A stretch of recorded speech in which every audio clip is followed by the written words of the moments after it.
Hi guys, welcome back to our YouTube channel. So in this video tutorial, I'm going to show you on how to see who like your threads. Okay, now the first thing that you need to do is just to open your threads application on your device.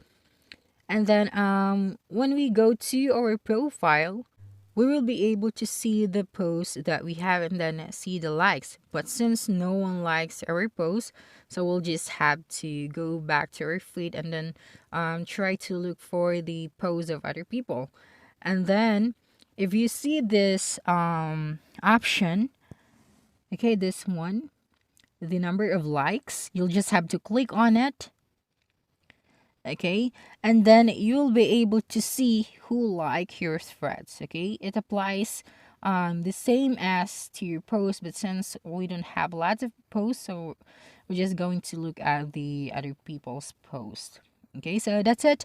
That's how to see who like your threads. So don't forget to subscribe to our YouTube channel for more informative video tutorial in the future.